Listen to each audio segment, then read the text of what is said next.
Hello, everyone, and welcome back to the channel. This is your Chief Kabbalist coming to you as usual from an undisclosed location. And today's hot take, number 8, is going to be about training your palate.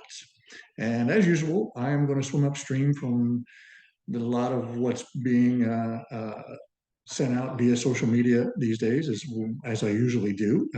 Again, I'm not trying to contradict anybody who's putting out content, but I do want to offer an alternative opinion about some things, and hopefully those of you that come to this channel, that's what you come for. And what I'm talking about when I talk about training your palate is the idea of getting used to eating carnivore foods. And when I say carnivore foods, I don't mean carnivore cakes and carnivore muffins and carnivore pies and carnivore waffles.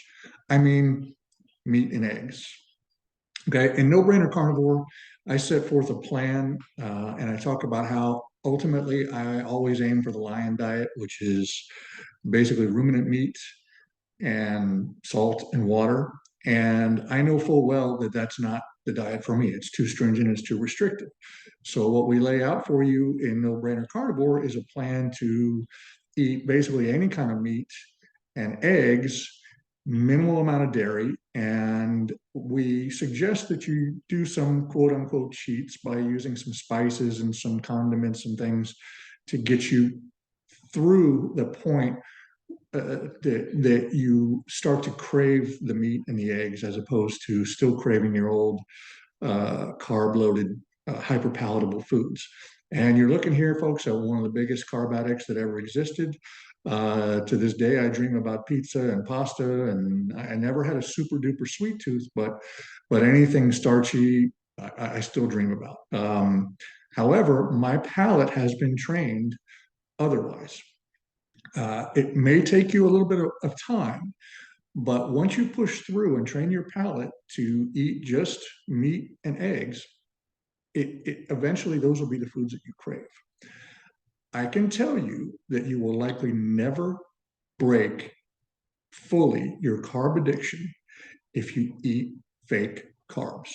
It started with keto, and just like the low fat diet craze of the 70s, when all of a sudden, the food companies came out with every kind of low fat food that you could think of, every kind of low fat cookie, every kind of low fat everything, regardless of what else was in it, it was low fat. That's kind of what happened in the keto community. All of a sudden, there's every kind of keto foods. When keto started out, it was, via Atkins, and before that, it was eat meat and cheese and macadamia nuts, things like that. And then it morphed into all these keto foods that replicate carbs. And now the carnivore community is doing the same thing. We're coming out with carnivore flour, and we're making carnivore waffles and cakes and pies and pastas. And guess what, guys? You're never going to break your cravings for those carbs by eating that food. And that leaves you with the potential of sliding back and eating those foods sometimes. I mean, you may say, hey, as long as it's carnivore and animal-based ingredients, who cares if it's pasta or pizza crust or whatever? Well, you're not going to break the addiction. And you're going to have a higher likelihood of sliding back into the real thing. But you can train your palate to really love meat and eggs. Anyway, it's something I want you to think about. It does happen. It takes time. It's hard. In No Brainer Carnivore, we give you a lot of little cheats that will help you, and a little bits of hacks that will help you get through that. But eventually, your desire, even for those cheats, for those spices, for those condiments, goes away. And again, living proof here. I'm down 55 pounds now, and I'm maintaining it effortlessly by sticking to the No Brainer plan that I'm going to be on for life. So think about it, check us out, grab a copy if you haven't already. And as usual, stay consistent and don't sweat the small stuff.